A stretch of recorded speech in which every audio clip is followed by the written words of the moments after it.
Well, hi everybody. I want to talk to you a little bit about elevating your message in a digital age. Now, in most cases, I will always go with slides and that kind of thing. But for this type of thing, I felt it would be really good to just focus on, what the word says about storytelling and what our purpose is. And so for many brands out there that are trying to build a brand narrative, if you like, in the marketplace to set them apart.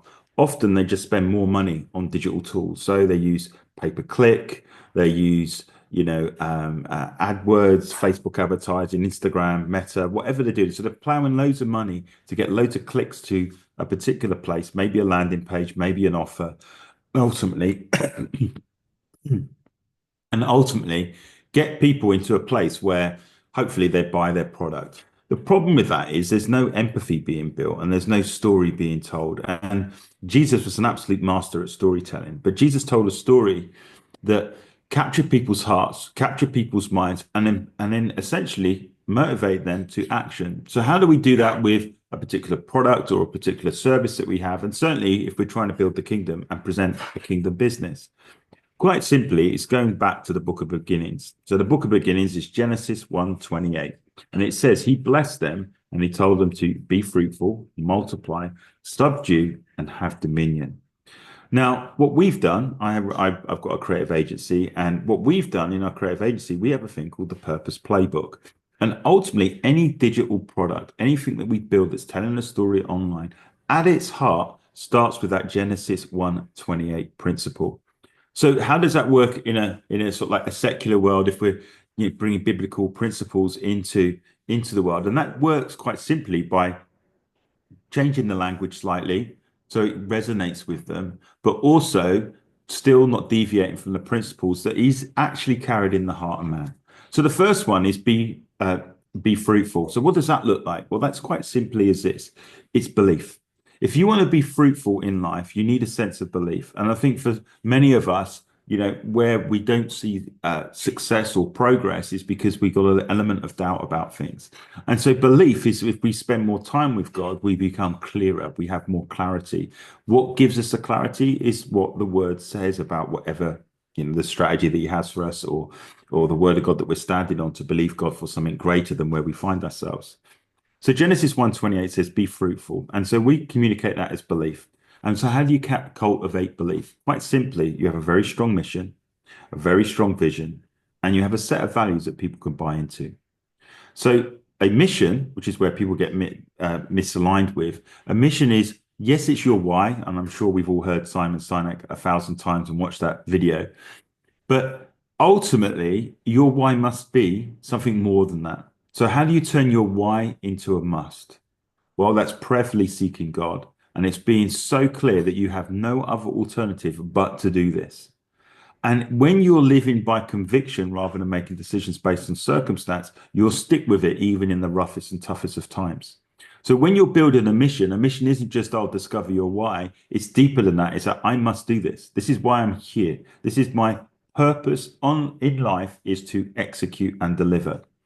The second thing is vision. So what's vision? Well, vision is the biggest thing you can think of. It's taking that mission and then playing it out to its biggest place. Now, you need to involve God in that, but ultimately you might have a very local business and God's really wants you to be in every city in every major country. Then that's the vision. But it seems impossible, but that's the point of vision. It's bigger than you. It's going to take loads of people. It's going to take connections. It's going to take working with people to achieve that end game. So any vision that you have involves more than just you as well. And then ultimately, the values piece is if I have a common set of values, which are behaviors, it helps me make the right decisions from the place of mission to achieve the vision. So values can be recruited against. So you can recruit people. It's been said that you recruit around character and you can train skills. And I do believe that is the case. And many of my team have come out of a place where we train them from scratch. They were volunteers in a Christian organization and we train them up to turn a department in a charity into a money-making opportunity. And so for us as believers, we can't lose sight of that we all have a mission. We have a vision to deliver, but we all carry that sense of values in terms of making decisions. And when you have a clear set of values and behaviors in place, It's very easy to reward and it's very easy to discipline against. So it's again, it's not a personal attack if someone doesn't turn up, but if one of those values is, timekeeping, and that is a behavior that, you want people to turn up on time, then all of a sudden that plays out. So you go, well, hang on a minute, you're 25 minutes late. That's a problem there. It's not a problem with the person, it's a problem with the behavior that they're turning up late. So all of a sudden you remove that personal thing and say, this is our tenants. This is what we believe in.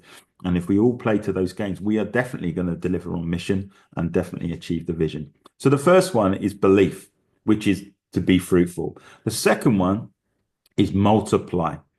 So multiplication is quite simply, you need more than one person to be able to do that. And multiplication involves more people as you grow and as you get bigger. So how do you express that again as a pillar into the world? So we call that belong. So the brands that win and your message that sells and the message that tells in the world, on your digital footprint, if you like, is actually being able to communicate that you are joining a community. You are part of something beyond just self. And people all around the world are looking for a sense of belonging. So can your brand bring a sense of belonging to the people that you're involved with? Absolutely, it can. You see, everything that God does, he does with people. And you'll see there's a movement of people from one place to another. And ultimately, you are like the Moses to your audience. You're taking them to a promised land. And the idea is that when you communicate exceptionally well about where you're taking those people, then people want to join you on the journey. And that's done through empathy. So how do you build empathy? Well, it's quite simple. You understand your audience more than anybody else. You understand their pain points. You understand their frustrations. You understand the things that they're desperate for in terms of bringing a change to their situation and circumstance. And when you know that more than anybody else, you'll win. You see, so often we focus on the solutions, but actually, if you spend a little bit more time on understanding the problem and the pain that they're going through, and to some extent, you can reflect back in your own life and go, well, you know what, I've had that problem too. And you begin to communicate that and show them how you got through it and came to the other side. All of a sudden, you're building this rapport with your audience that many other people struggle to do. You see, so many people are selling services, services, services, services. But what we got to say is, no, we get you, we understand you. And by working with us, we can give you the benefit to working with us, and we can show you tangibly how that changes. So we often see it with things like Apple. Apple made a name for themselves purely because they began to communicate in a language that their audience understood. They didn't hit them with science, they didn't hit them with facts. Rather than say we've got 4 gig of storage space and made a big deal about that, they said you can put all the pictures of your family on a drive with everybody else. And all of a sudden, it's like, yeah, that's what I need. I don't need 4 terabytes of storage. What I need is to be able to store all the history of my family as my children and me get older in one place. All of a sudden, that's a different conversation. It's very easy then to say, yeah, I get you. I understand you. And actually, this is what you need. Now, if it's 4 terabytes, great. If it's 8 terabytes, then great. Whatever it's needed to be able to facilitate that main aim. So belonging is understanding your audience more than anybody else. It's understanding frustrations, it's understanding pain, but it's also understanding what are their goals. What do they want out of life? Where do they want to head? So if they do this, is it going to take them any closer to the goal that they want to get to? You see, for me, many times we kind of get stuck on trying to, find the latest tools or the latest ideas to bring stuff to play. And ultimately, what we want to do is begin to say, you know what? If you as a person do business with me, I will take you on a journey which gets you closer to your end game, because it's not about me being the hero. It's about elevating you to live out your plan and your purpose. So think about the demographics of the person as well. So one of the things that's often overlooked is generations. They all think differently. We work in a world where the generations that we have are very much where we have like 4 generations working together. And if you've never done anything on generations, it's worth having a look at. So, for example, you have baby boomers, you even have veterans, but there are not many in the workplace at the moment. They're probably retired and sunning themselves and saying, hey, thanks very much, I'm out now. But you've got baby boomers, you've got Generation X, you've got Generation Y, which we know is millennials, and then you've got Generation Z. And then coming up rapidly into the marketplace is Generation Alpha. So when you understand that all these people, because we live longer, are all working together at the same time, not knowing how each generation connects with one another, is a big miss. So, for instance, if you're trying to cultivate a community of millennials and you're very hard and you're very absolute in your language, you're going to lose them before they started. They still may believe in absolutes, but they need to be taken on a journey prior to that. So I'll give you an example. If a successful millennial person, a successful millennial person wants a reward often is more of an experience than stuff. But for a Generation X, it's more stuff. What do I mean by that? So if I if I do really well and my boss wants to reward me, I'll probably give them a gift, something physical and tangible to a Gen X. Whereas maybe to a millennial, I'll give them time off. The other thing which we always joke about in business is that certainly for baby boomers and Gen X, because they work quite closely together and have done, is the argument that a deadline for those people is a deadline. That if you don't hit that line, you're dead. That's kind of how it was. But for the millennial world, we see deadlines as more of a suggestion. Why is that? Because the education world that we find ourselves in is less absolute. It's more relative truth rather than absolute truth. So yes, we know we come from a biblical standpoint, which we believe is absolute truth. It's just going to take them more time to get there. They're going to want to see more evidence until they put their hat on that thing. So again, when you're trying to sell to a millennial audience, sometimes you're going to have to give them more information. Whereas with a baby boomer Gen X, they just want to know what the directive is and they're willing to trust and willing to go for it without too much detail. So they're more like headline driven as opposed to maybe millennials just need a little bit more of a conversation. So when you understand that, how you put your content together on your website, how you explain stuff, you might have more frequently asked questions on your website, for instance, if you've got a millennial audience, begins to answer, begins to signpost, begins to give evidence of why you can do what you can do. That's why case studies and that kind of stuff becomes really important. So then the third thing is, so we've got be fruitful, we've got multiply, then we have a word that is called subdue. And subdue is an interesting one because it's about taking land. And so in the context of us speaking to our audience, we have belief, belong, but the word that matches against subdue is you got belief, belong, and it's best. So it's best. So how do you subdue? How do you win in land?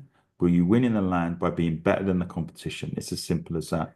So what makes you best in your field? And ultimately, what makes you best in your field is your audience you're already serving. So if you're serving your audience and you're doing well, brilliant. You need to communicate that effectively. So you might say, well, I'm just a startup. I haven't got any clients. Well, then that's a good thing to do. Give somebody your services for free in exchange for their testimony that then you can use to market. And if you have already clients, then go back to them, have a telephone call with them and ask them about the journey. Now, I can give you a very quick framework that actually helps you to tell stories, which is a way Hollywood tells stories. Ultimately, it's understanding that you as a leader and a business owner are not the hero in the story. Yeah. Your client is the hero. Your role is more, I'm showing my age, your role is more Obi-Wan Kenobi or more Mr. Miyagi. You're the mentor. You're the grandmaster, if you like. You're the one that's taken them on a journey. So if you can tell the story to an individual where the client came to see you, they did a whole load of different things, they failed in it, then they met your company and your company engaged, you worked together, and then guess what? They're now living their best life. That is a better story to tell than you keep saying, I'm the greatest, I'm the best, isn't it great? Oh, by the way, and we did it for this company. You flip that case study around by leading with the fact is you are the one with the experience. You have the wisdom, if you like. And it's because of your wisdom, you've begun to able to shape the future of a company. And then they can share what that looks like. So from your perspective, telling stories engages people on a much deeper level, builds empathy and builds trust. And the more evidence that you put before them, the better. So for instance, we can do it with text, which is often, done by many, many people. But if you can do it with video, even better. And you know what? Sometimes you don't need the world's best video setup. You can buy a lapel mic quite simply off Amazon and you can plug it into the bottom of your phone and you can actually record people that way. Just put the phone on the tripod, interview them, and then they answer your questions. You get rid of your voice when you edit and you just put text on the screen with the questions and then play their feedback. It's a very simple way of getting professional based testimonials that you can put all over your website that builds your evidence base. So in order to subdue, in order to take the land, which is the actual direct meaning, it means taking land that other people have that they believe is theirs, but it's actually yours. So they're almost like squatting in your land. And that's ultimately what it is that when God gave us the mandate of be fruitful, multiply, subdue, and have dominion, he was warning, saying someone is after your land. And it started in Eden. And so someone is after your land, but you need to walk in your authority to keep it. And how do you as a business walk in your authority? You're very clear in the impact that you can actually make for someone. Then the last thing, so we've got belief, belong, best, and the last one is beyond. What is the beyond piece? Well, it matches to Genesis 1:28, be fruitful, multiply, subdue, and have dominion. And dominion ultimately is a kingdom that lasts beyond one age. So 25 years is seen as a generation. So whatever you're building, seriously think about how do you build this business, not to exit, but to hand over to the next generation. And if it is an exit, if that's what you desire, if it is an exit, that the person you exit to can carry that vision on and take it to the next level. It isn't to close and it isn't to dissolve. Those are the things that God expects us to do. He builds generationally. And sometimes we kind of like build for ourselves and then forget the generation coming.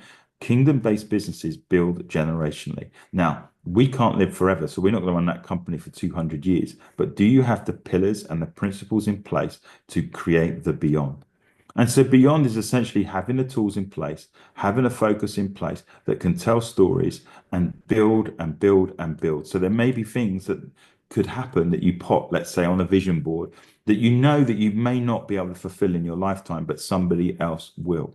Now, there's some people out there, very clever people, that are starting to put visions together around 100-year visions. Why is that? Because it gets to see us going beyond one generation.